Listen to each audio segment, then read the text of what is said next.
Sebagai renungan firman Tuhan kepada kita pada hari ini, berbuah itu menyenangkan. Saudara yang kasih, di Alkitab menjelaskan bahwa hidup manusia adalah sebuah perjalanan. Perjalanan yang dirancang oleh Tuhan sebelum dunia dijadikan. Tuhan memberikan wewenang bagi kita setiap orang untuk menjalani hidupnya. Saudara yang kekasih, menjalani hidup ini adalah sebuah pilihan. Ya, sebuah pilihan bagi kita. Dan pada akhirnya setiap orang harus memberikan pertanggungan jawab. Hidup ini adalah, dalam hidup kita ini adalah satu perjalanan. Perjalanan dalam mengikut Tuhan. Saudara yang kasih, suatu saat nanti perjalanan hidup kita ini akan kita pertanggungjawabkan. Saudaraku, biarlah kita bisa mempertanggungjawabkannya dengan baik. Amin. Haleluya. Saudara yang kasih, kita sebentar di dunia ini, merantaunya cuma. Amin. 70 kata firman Tuhan, kalaupun kuat 80 tahun perantauan kita, kalaupun hebat 100 tahun, saudara yang kasih, selesai sudah. Setelah itu kita kembali ke rumah Bapa. Saudara yang kasih, kalau kita kembali ke rumah Bapa, apa yang mau kita bawa? Amin. Apa yang mau kita bawa? Ini yang paling penting. Perlu direnungkan. Apa yang mau kita bawa?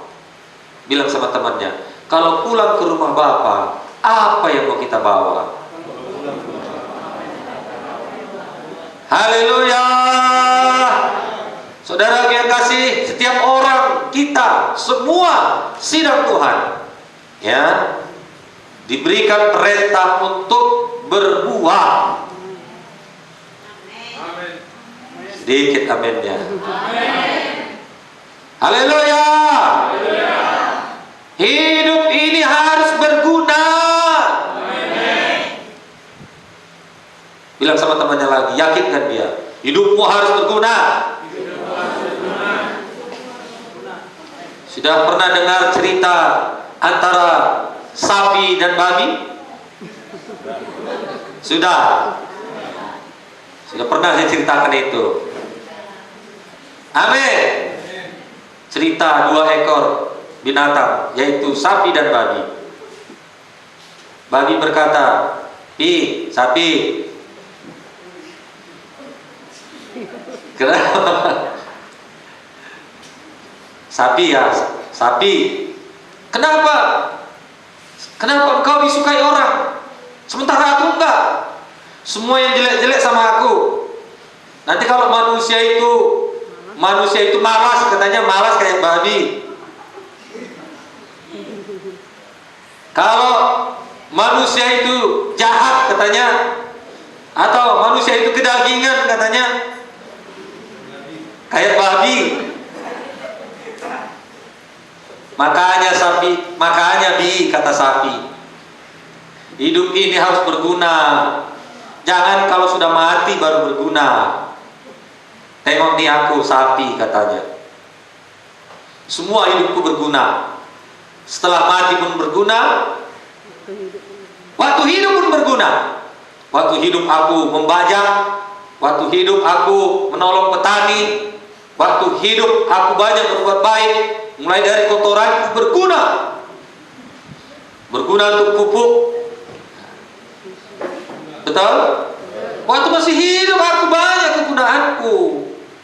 Tapi kau lihatlah, waktu hidupmu kau bikin susah orang. Capek orang merpandang. Subuh sudah berangkat. Saudara yang kekasih, gak ada yang bisa dibanggakan ketika kau hidup. Hanya ketika engkau matilah engkau berguna. Itu pun banyak orang jadi hipertensi gara-gara kamu. Haleluya. Paling-paling yang diuntungkan rumah makan. Rumah makan yang pertama rohani. Buatlah rumah makan, haleluya. Rumah makan Tesalonika. Rumah makan apa lagi? Nah, itulah nama-nama Alkitab pula dibuatnya, ya kan? Nah. Lihatlah, kalau aku mati, aku berguna. Ya kan? Kulitku jadi gendam, tulangku jadi sop, apalagi dagingku jadi sate. Semua berguna. Haleluya. Jadi hidup ini jangan ketika kita, saudaraku yang kasih, mati, saudaraku kita berguna. Saya rasa ketika kita mati pun gak ada gunanya lagi. Ya kan? Ketika hidup inilah kita harus menjadi orang yang berguna. Bilang sekali sama temannya, ketika hidup inilah kita menjadi orang yang berguna. Haleluya. Haleluya. Saudara, setelah mati nanti, paling-paling kita nanti pulang ke rumah Bapa, menerima upah apa yang sudah kita perbuat di dunia ini. Amin. Haleluya. Tuhan Yesus juga mengajarkan murid-muridnya untuk berbuah. Mari kita baca Yohanes 15 ayat 1 sampai 11. Tuhan Yesus mengajarkan hidup murid-murid supaya berguna. Bagaimana mereka berguna? Mereka berbuah. Saya baca ayat 1, saudara baca ayat 2, ayat 6 sampai dengan ayat yang ke-11, kita bersaut-sautan. Saya baca mulai dari ayat 1. Akulah pokok anggur yang benar, dan Bapakulah pengusahanya.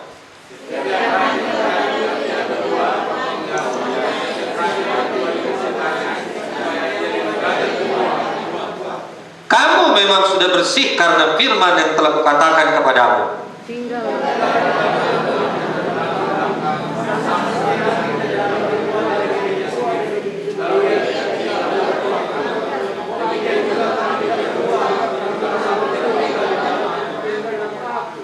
Akulah pokok anggur dan kamulah ranting-rantingnya. Barang siapa tinggal di dalam aku dan aku di dalam dia, ia berbuah banyak. Sebab di luar aku kamu tidak dapat berbuat apa-apa.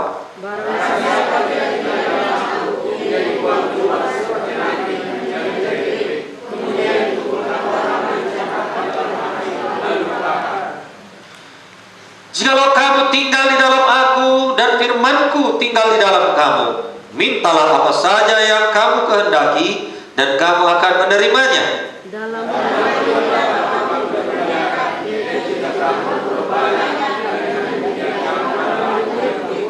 Seperti Bapa telah mengasihi aku, demikian juga aku telah mengasihi kamu. Tinggallah di dalam kasihku itu.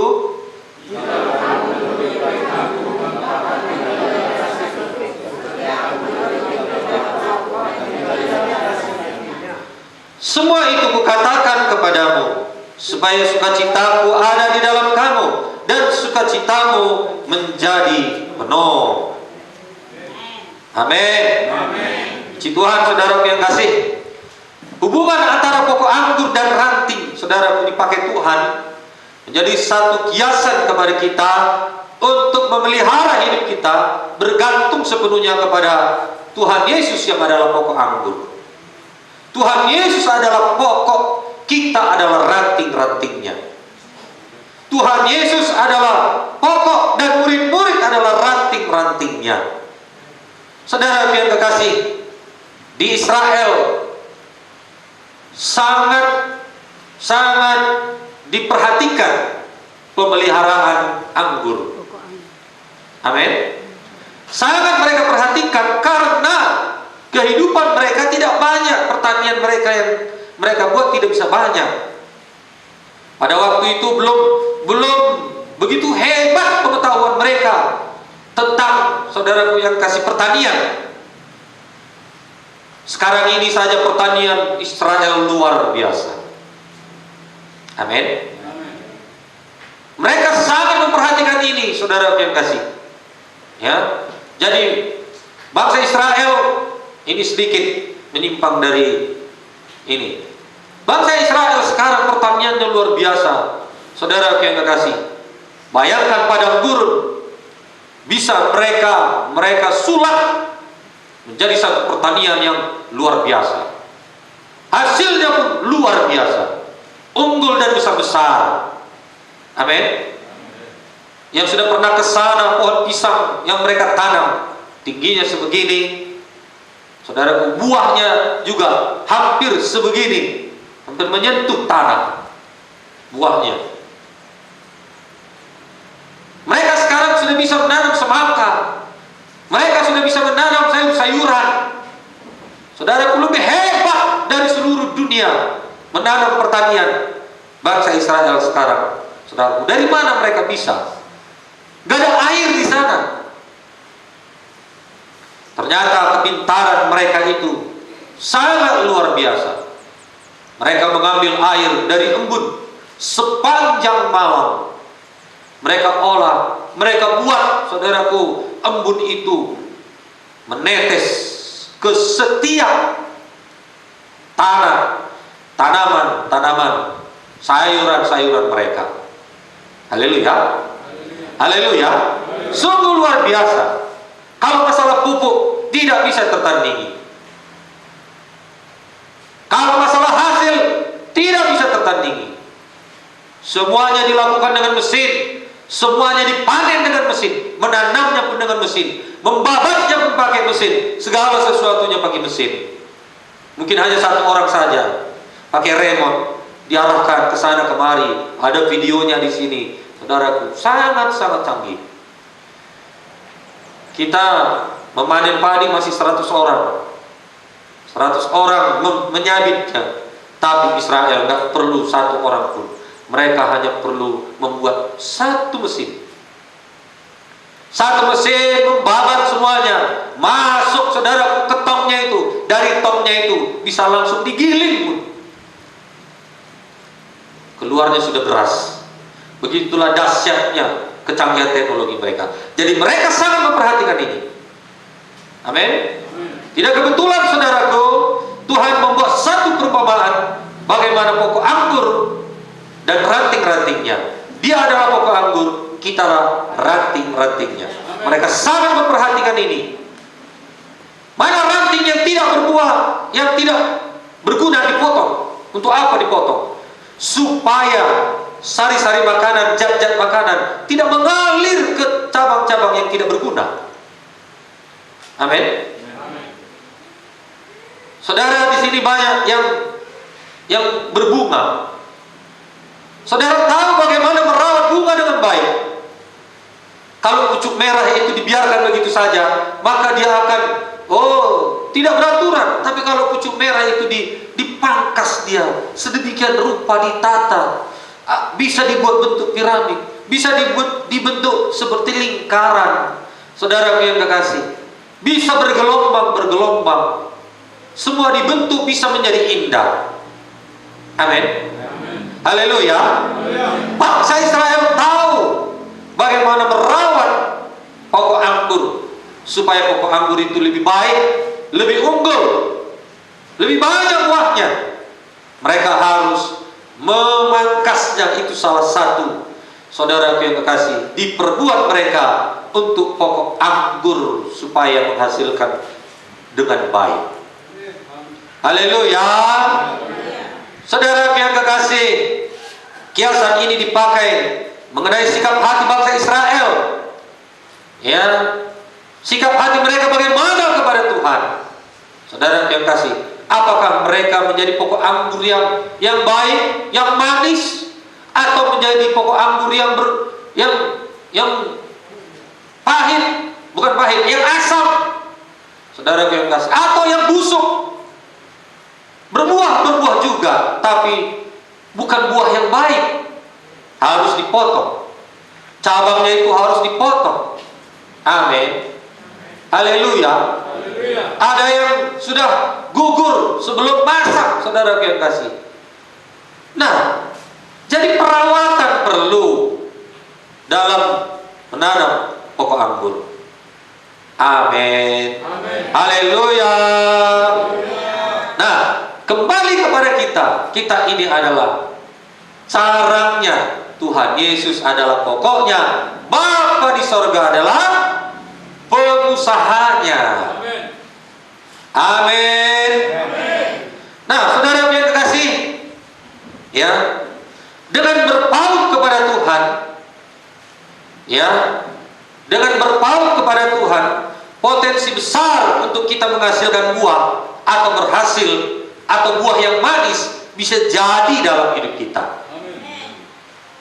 Dengan lengket kepada pokok anggur, dengan lengket dengan erat kepada Tuhan Yesus, maka kita bisa menjadi orang yang berguna semasa hidup ini. Amin. Bisa menghasilkan buah. Tuhan inginkan buah dalam hidup kita. Katakan sama temannya, Tuhan inginkan buah dalam hidup kita. Haleluya. Saudara yang kekasih, yang tidak dibuah, yang tidak berbuah, dipotong, kata firman Tuhan. Dipangkas. Saudara yang kekasih, kita akan bicara bagaimana kita harus dikikis, harus dipangkas. Apa yang dipangkas, saudara yang kekasih? Supaya kita bisa berbuah. Dipangkas karakter-karakter kita yang tidak baik. Amin. Haleluya. Yang kedua dikatakan dibersihkan, pruning dalam bahasa Inggrisnya. Proses pemeliharaan tanaman anggur Israel, ranting-ranting yang tidak dapat berbuah dipangkas. Pemangkasan dilakukan supaya zat-zat makanan lebih kuat mengalir kepada yang ranting yang lebih baik supaya menghasilkan buah yang baik. Haleluya. Memang pohon anggur harus mengalami pemangkasan dan pembersihan supaya ranting dan daun yang tidak penting, yang menghabiskan zat-zat makanan, saudara yang kekasih, dibuang.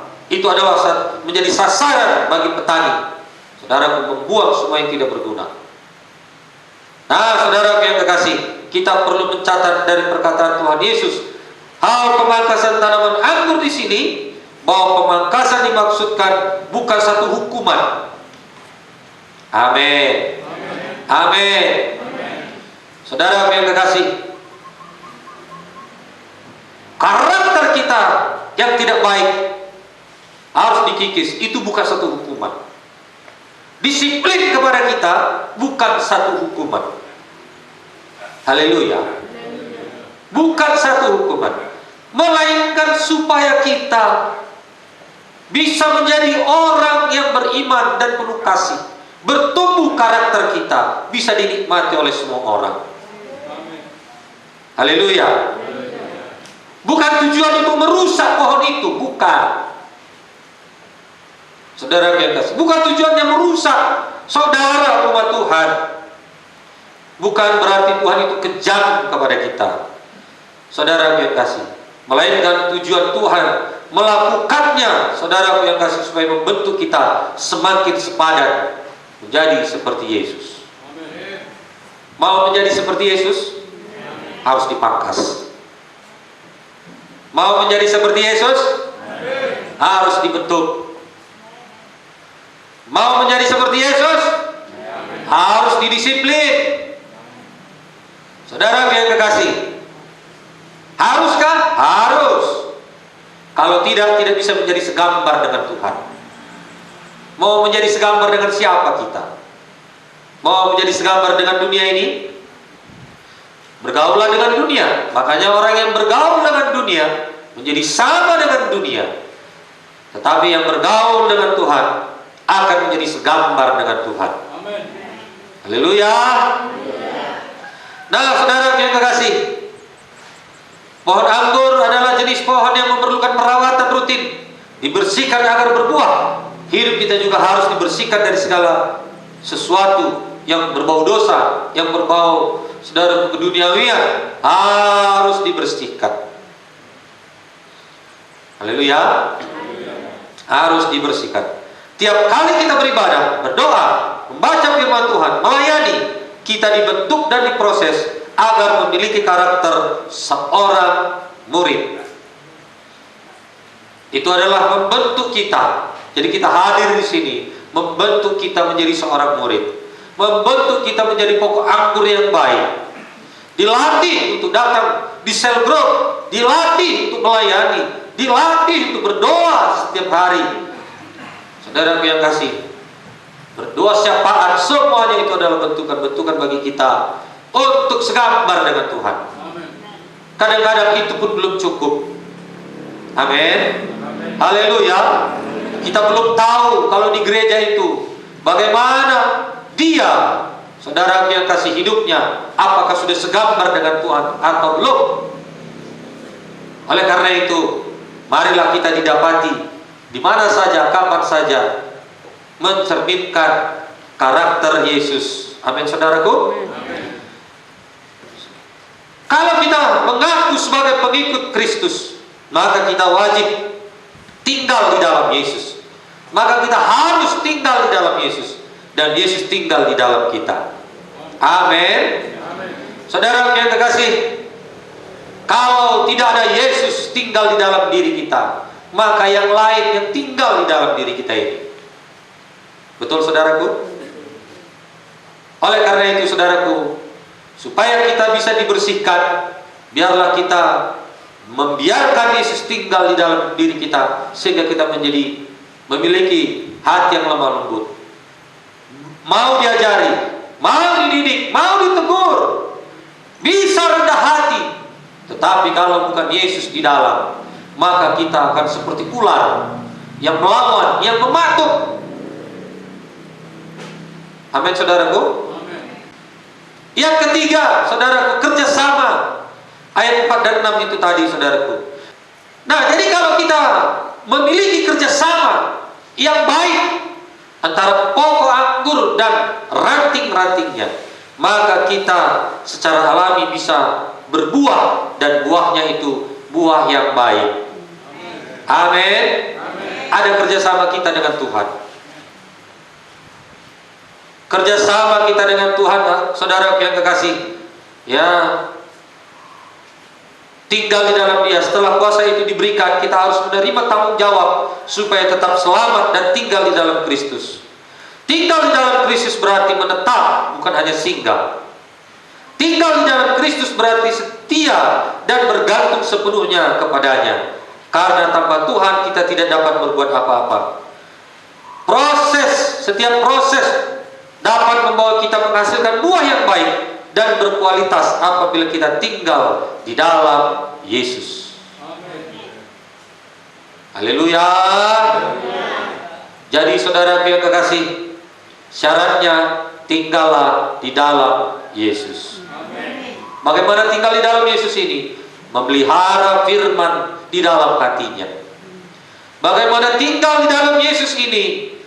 Memelihara kebiasaan bersekutu dengan Tuhan. Bagaimana tinggal di dalam Yesus? Memelihara kebersihan hidupnya melalui firman. Bersihkan dari segala dosa, dosa-dosa kedagingan, dosa-dosa keduniawian. Saudara yang kekasih, dosa-dosa yang kasar sekalipun harus dibersihkan. Amin, saudaraku. Menaati perintah Tuhan, ya, itulah bentuk-bentuk, saudara yang kekasih, di mana kita tinggal di dalam Yesus dan Yesus tinggal di dalam kita. Haleluya. Dibersihkan, amin. Kita gak bisa berbuat apa-apa di luar Tuhan, biarlah itu kita sadari. Haleluya. Jadi jangan katakan aku gak perlu Tuhan, aku gak perlu nasihat. Jangan katakan itu. Kalau kita mengatakan itu berarti kita gak perlu Tuhan. Biarlah kita menyadari kedaulatan Tuhan, sebagaimana saudara yang sudah kita pelajari. Haleluya. Saudara yang kekasih, tinggallah di dalam Yesus, karena tanpa Yesus gak bisa berbuat apa-apa. Biarlah kita sadari dengan sepenuh hati kita, tanpa Yesus kita, saudaraku, hanya sampah. Amin, saudaraku. Hanya sampah yang tidak berguna. Dulu kita adalah sampah. Sampah masyarakat kan namanya, sampah dunia ini kan namanya. Saudara yang kasih, gak ada gunanya kita dulu. Menjadi orang yang terhina. Saudara yang kasih, jadi orang berdosa. Sampah dunia ini, sampah masyarakat. Tapi ketika Yesus ada dalam hati kita, kita bukan lagi menjadi sampah, melainkan kita menjadi barang yang indah.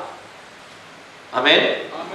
Menjadi umat Tuhan, umat kesayangannya, menjadi biji matanya. Bayangkan menjadi biji mata Tuhan. Saudara yang kasih, gak ada yang bisa menghalangi mata ini, gak ada yang bisa menyakiti mata ini. Kalau ada yang bisa menyakiti mata ini, maka tangan ini akan membelanya. Saudaraku, apapun kita perbuat supaya mata ini tetap baik, demikianlah kita sebagai biji mata Tuhan, dipelihara Tuhan, dilindungi Tuhan. Kalau kita dekat dengan Dia, melekat kepadanya. Haleluya. Nah, saudara yang kekasih, sekarang kita menjadi orang yang berguna. Saudaraku, setiap perkataan kita bisa didengar orang. Setiap tingkah laku kita bisa memberkati orang. Orang lain bisa datang kepada Tuhan karena hidup kita. Amin. Jangan karena hidup kita orang lain jauh. Intinya adalah saudara yang kekasih, karena hidup kita orang datang kepada kita. Karena ada saudaraku karakter Kristus dalam kita, orang datang kepada kita. Karena kita adalah orang yang berbeda dengan dunia ini, orang yang rohani, makanya orang bisa datang kepada kita, sehingga kita bisa membawa dia kepada Tuhan. Amin. Oleh sebab itu saudaraku, apa yang belum baik di dalam, bersihkan dulu, supaya bersih, benar-benar bersih, supaya kita bisa berbuah, memberkati orang lain, dan orang lain bisa kita bawa kepada Tuhan. Haleluya. Berapa orang yang menjauh dari Tuhan karena hidup kita. Berapa orang juga yang sudah datang kepada Tuhan karena hidup kita. Ini perlu kita perhatikan. Gak usah dulu jauh-jauh, saudara tahu isi Alkitab ini. Amin. Saudara kita bisa memiliki karakter Kristus yang adalah buah kita. Maka buah jiwa-jiwa akan Tuhan hantarkan. Amin. Haleluya. Buah-buah Roh Kudus, kasih, sukacita, damai, sejahtera, kesabaran, kemurahan, kebaikan, kesetiaan, kelemah lembutan, penguasaan diri. Bangunlah itu, saudaraku. Mana yang tidak baik dalam hidup ini dikikis, dibersihkan. Haleluya. Dibersihkan. Oleh karena itu, saudara yang kekasih, biarlah kita biarkan Yesus dalam hidup kita. Kita rela menyangkal diri, kita rela mati terhadap diri sendiri, supaya Roh Kudus bisa tinggal di dalam hidup kita dan bisa kita memberkati orang lain, sehingga kita bisa berbuah. Saudara yang kasih, janjinya doa kita dijawab. Inilah dia, kalau kita, saudaraku, tetap tinggal dalam pokok anggur dan kita dibersihkan dari segala dosa-dosa kita. Bila kita izinkan firman-Nya tinggal di dalam kita, Dia berjanji menjawab doa. Berarti rahasia doa yang dijawab ialah tinggal di dalam Kristus. Rahasia dijawab Tuhan doa kita tinggal di dalam Kristus. Saudara, kenapa doa tidak dijawab? Gampang saja, berarti belum tinggal dalam Kristus. Amin. Amin. Saudara yang kasih, tinggallah di dalam Kristus. Ini firman Tuhan. Ini yang dikatakannya. Belum jadi apa yang kita inginkan dan rindukan, berarti belum hidup di dalam Kristus. Haleluya. Sepanjang kita hidup di dalam Kristus dan yang kita inginkan sesuai dengan kehendak Kristus, maka kita akan menerima jawaban doa. Haleluya. Tuhan Yesus berjanji bahwa doa kita dikabulkan. Tuhan Yesus tidak berjanji untuk mengabulkan sembarangan doa yang diucapkan oleh sembarangan orang. Dia berjanji untuk mengabulkan doa orang yang tinggal di dalam Dia. Amin. Saudara yang kasih, jadi itulah janjinya. Yang kelima, tujuannya tercapai jika kita tinggal di dalam Tuhan Yesus dan firman-Nya tinggal di dalam kita, dan doa kita pasti dikabulkan. Kita berbuah banyak dan Bapa dipermuliakan. Inilah yang sungguh-sungguh harus kita terapkan dalam hidup kita. Berbuah banyak, itu yang Tuhan inginkan dalam hidup kita, sehingga kita menjadi orang yang berguna di dunia ini. Amin. Tuhan menciptakan kita untuk memuliakan Dia dengan menghasilkan buah. Mazmur 1 dituliskan bahwa orang yang merenungkan firman Tuhan dikiaskan sebagai pohon yang ditanam di tepi aliran air, yang menghasilkan buahnya pada musimnya. Apa saja yang diperbuatnya berhasil. Buah di sini adalah kualitas hidup anak-anak Tuhan yang memuliakan Bapa di sorga melalui hidup dan kesaksiannya. Jadi sebelum tahap kita membawa orang lain, yang pertama ini harus kita perhatikan. Semua kita harus dikikis. Yang tidak baik, yang tidak berguna harus dipangkas. Kita harus dibentuk jadi segambar dengan Tuhan. Saudara yang kasih, itu adalah buah karakter dalam hidup kita yang harus kita kejar. Haleluya. Nah, saudara yang kasih, buah dalam hidup kita, buah pertobatan. Hasilkanlah pertobatan setiap hari. Amin. Mau bertobat? Betul?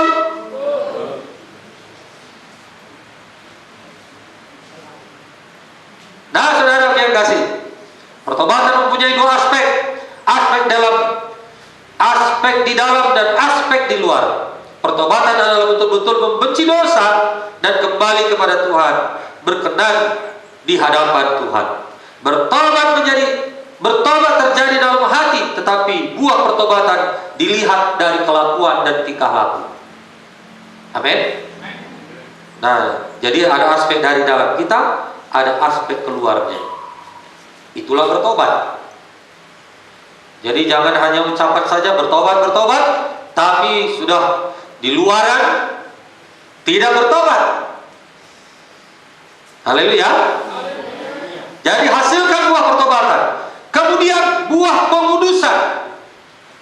Roma 6 ayat 22. Kamu beroleh buah yang membawa kamu kepada pengudusan. Kalau kita sudah memiliki karakter Kristus, kita ada di dalam Dia, maka buahnya, saudara yang kasih, kita menjadi buah di dalam pengudusan Tuhan. Yang ketiga, buah pekerjaan yang baik, sehingga hidupmu layak di hadapannya serta berkenan kepadanya dalam segala hal, dan kamu memberi buah dalam segala pekerjaan baik. Amin. Yang selanjutnya, buah kehidupan kekal. Sekarang kita menjadi penuai, saudara, dan kita akan menerima upah nantinya. Inilah yang harus kita kerjakan. Amin. Karena inilah yang nanti yang sampai ke sorga. Harta kita gak sampai ke sorga, ya, gak sampai ke sorga. Semuanya tinggal nanti di dunia ini. Jadi tahulah kita apa yang harus kita kejar, menjadi seperti Yesus dan berbuah. Amin. Amin, saudaraku. Buah kebenaran, buah Roh Kudus. Inilah bentuk-bentuk, paling tidak inilah yang kita kejar. Saudara yang kasih, sudah adakah semuanya ini? Sudah banyak buah pertobatan? Sudah berbuah menjadi orang kudus, orang suci? Sudah menjadi orang baik? Punya buah jiwa-jiwa untuk dibawa kepada Tuhan? Buah kebenaran?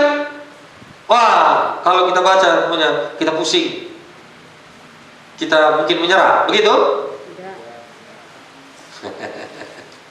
Sanggup? Iya, memang kalau ditanya ini berat ini. Roh Kudus menolong, amin. Satu saja Pak sudah berat. Bertobat itu susah itu Pak. Saudara yang dikasih, ya, berat itu Pak, berat. Gak sanggup itu Pak. Begitu? Pertolongan Roh Kudus ada pada kita, amin. Ya. Mungkin tidak spontan saudaraku, tapi kita sikap hati mau berubah. Itu sudah satu perkara yang baik. Yang ketiga, saudaraku, menurut atau ketaatan pada perintahnya itu menyenangkan dan membawa sukacita. Biarlah itu jadi bagi kita, bukan menjadi sesuatu beban bagi kita menuruti perintah Tuhan. Bukan satu beban bagi kita, saudaraku, untuk bertobat, untuk hidup benar, untuk hidup kudus, untuk berbuat baik, untuk memiliki kasih dan beriman. Janganlah menjadi beban, tetapi itu merupakan satu sukacita.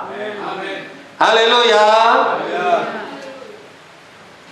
Nah, saudaraku, Yohanes 15 ayat 9 sampai 11. Jikalau kamu menuruti firman-Ku, kamu akan tinggal di dalam kasih-Ku, seperti aku menuruti firman perintah Bapa-Ku dan tinggal di dalam kasih-Nya.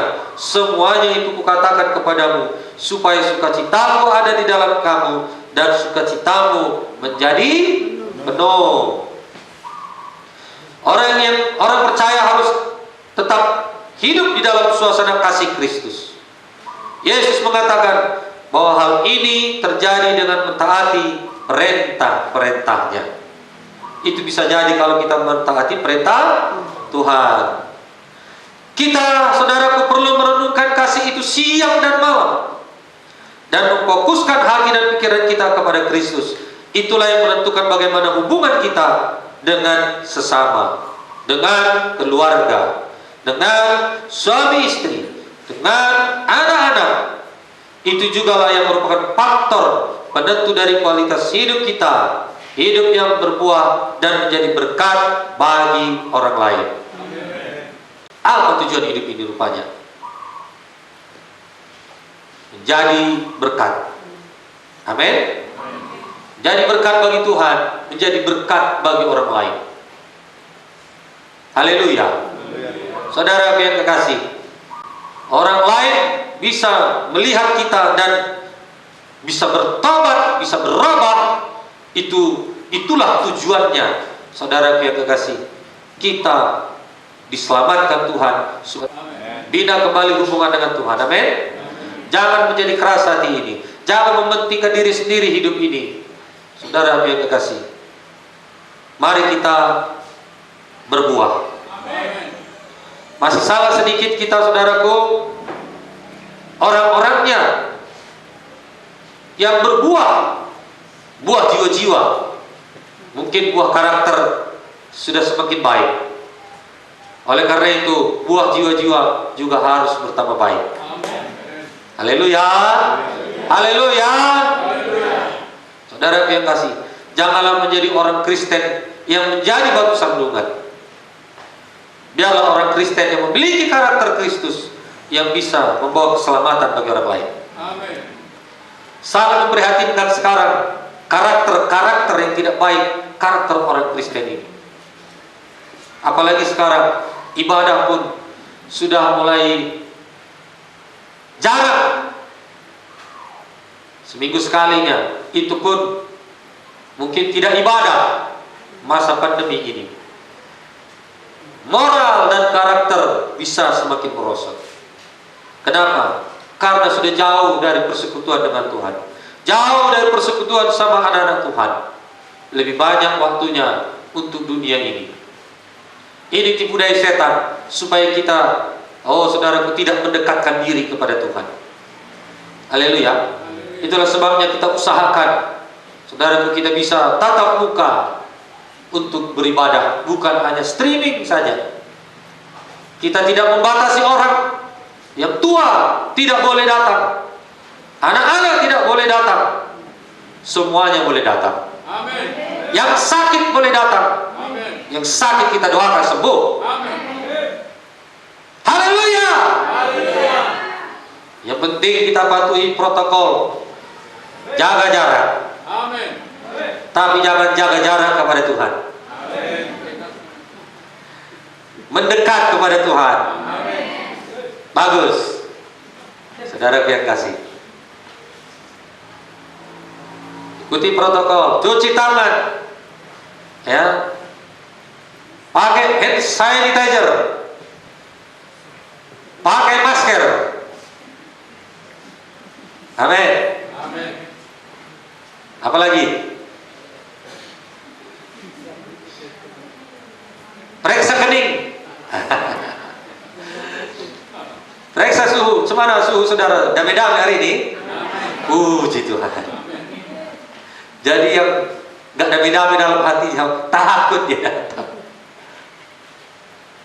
Nah, jadi saudara yang kasih, mari jangan semakin mundur iman kita, semakin menyala-nyala.